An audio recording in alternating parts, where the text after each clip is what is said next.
warahmatullahi wabarakatuh. Halo teman-teman semua, terima kasih sudah datang di channel YouTube saya.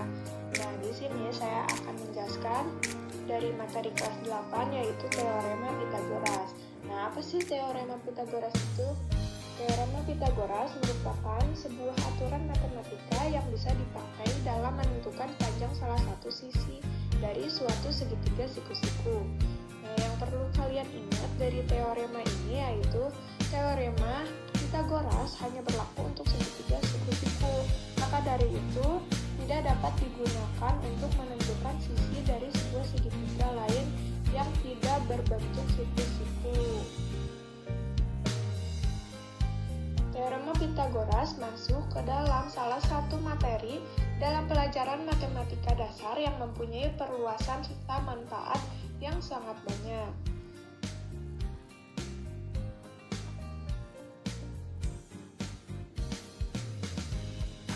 Nah, sifat dan karakteristik teorema Pythagoras. Yang pertama ada sifat teorema Pythagoras. Terdapat dua sifat yang ada dalam teorema Pythagoras ini. Di antaranya yaitu yang pertama hanya untuk segitiga siku-siku. Yang kedua, minimal dua sisinya dapat diketahui terlebih dahulu. Permasalahan lain yang sering dijumpai yaitu dalam mengidentifikasi suatu segitiga siku-siku, bagian mana sisi miringnya serta sisi lainnya. Nah, untuk itu akan saya berikan sebuah segitiga siku-siku serta mengajak kalian untuk memahami setiap komponen dari segitiga siku-siku. Nah, selanjutnya ada karakteristik dari teorema Pythagoras. Yang pertama, apabila kuadrat sisi miring itu sama dengan jumlah kuadrat sisi yang lain, maka segitiga tersebut merupakan segitiga siku-siku. Yang kedua, apabila kuadrat sisi miring itu kurang dari jumlah kuadrat sisi yang lain, maka segitiga tersebut merupakan segitiga lancip. Nah, yang ketiga ini, apabila kuadrat sisi miring itu lebih dari jumlah kuadrat sisi lain, maka segitiga tersebut merupakan segitiga simpul. Jadi kita mengidentifikasi dari teorema Pythagoras.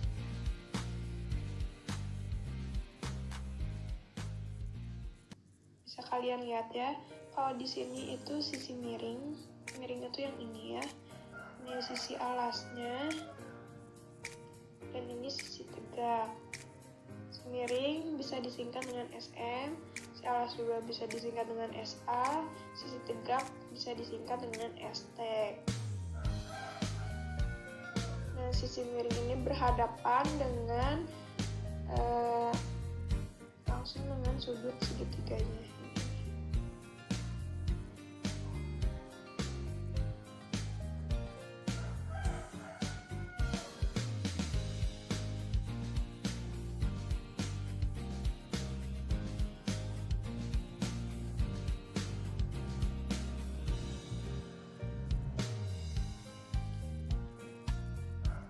Untuk yang ini, walaupun segitiga siku-siku sudah kita balik, kalian itu telah mampu mengidentifikasi sisi miring, sisi alas, dan sisi tegaknya. Bisa kita lihat ini kan ya siku-sikunya. Ini yang mempunyai sudutnya yang begini.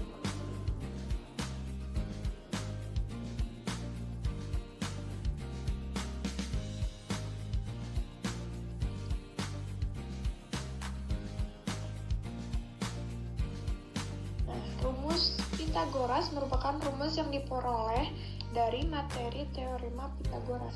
Teorema Pythagoras sendiri, seperti yang telah disebutkan di atas, merupakan teorema yang menerangkan tentang hubungan antara sisi-sisi yang ada dalam sebuah segitiga siku-siku.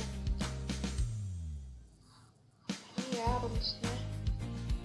Kalau dicari B, di B kuadrat sama dengan C kuadrat dikurangi A kuadrat. Nah, untuk mencari sisi A atau tingginya itu C kuadrat atau sisi miring dikurangi alas B kuadrat. Nah, untuk mencari sisi miring segitiga siku-siku yaitu C kuadrat sisi miring sama dengan A kuadrat atau alas ditambah tinggi atau B kuadrat. Nah, kegunaan teorema Pythagoras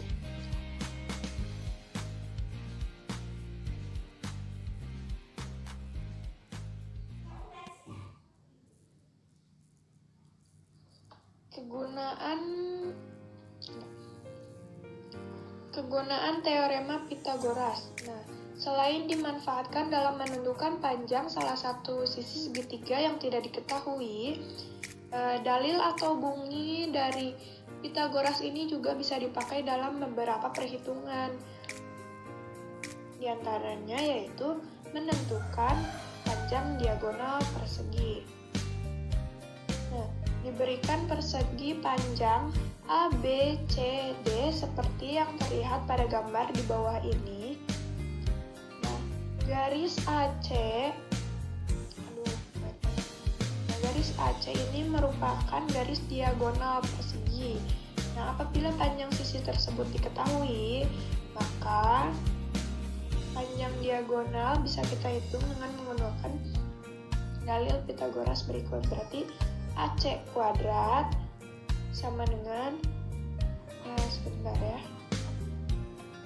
sama dengan AB kuadrat ditambah BC kuadrat. Terus AC kuadrat atau AC kuadrat sama dengan AD kuadrat ditambah CD kuadrat. Kan kalau diketahuinya AC berarti kita ini kita cari AB-nya berapa dan BC-nya juga berapa. Nah, untuk contoh soalnya nih, sebuah persegi ABCD mempunyai panjang 8 cm dan lebarnya 6 cm. Tentukanlah panjang diagonal persegi tersebut. Diketahui panjangnya itu kan 8, terus lebarnya itu 6 cm. Nah, ditanyakannya itu diagonal dari persegi tersebut. Jadi kita bisa ini pakai cara ini ya. Jadi D kuadrat sama dengan panjang kuadrat ditambah lebar kuadrat. Panjangnya itu kan 8, jadi 8 kuadrat ditambah 6 kuadrat. Jadi 64 ditambah 36, 100. Terus karena ini D kuadrat, jadi kita diakarkannya ke sini.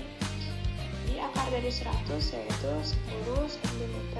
Sehingga panjang diagonal persegi pada soal di atas adalah 10 cm. Nah, selanjutnya nih, kegunaan teorema Pythagoras yaitu menentukan diagonal ruang kubus dan juga balok.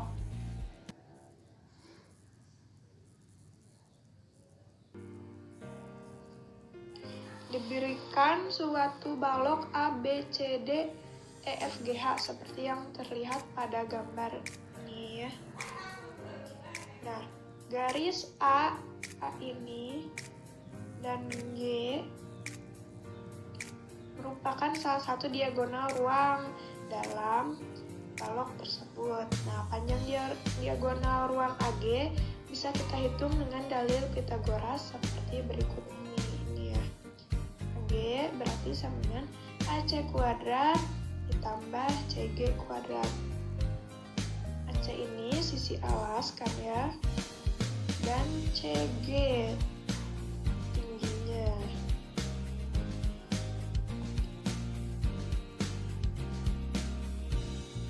Nah, kemudian perhatikan alas balok ini yakni A, B, C, D.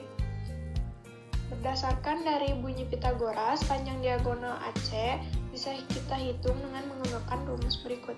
AC kuadrat sama dengan AB ditambah BC, dan keterangan AB-nya ini AB-nya panjang balok dan BC-nya ini lebar balok.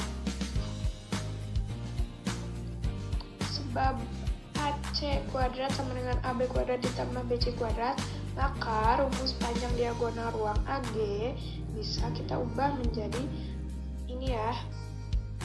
Ini sudah saya gunakan, sekalian lihat sendiri ya.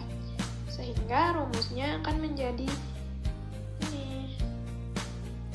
Dan keterangan DR-nya itu diagonal ruang balok, dan P-nya ini panjang balok, L-nya ini lebar balok, dan T ini tinggi balok. Nah, untuk contoh soalnya nih, suatu balok memiliki panjang, lebar, dan tinggi berturut-turut yaitu 12, 9, dan 8 cm. Nah, tentukanlah panjang salah satu diagonal ruangnya. Diketahui panjangnya itu kan 12, lebarnya 9, berarti tingginya itu 8.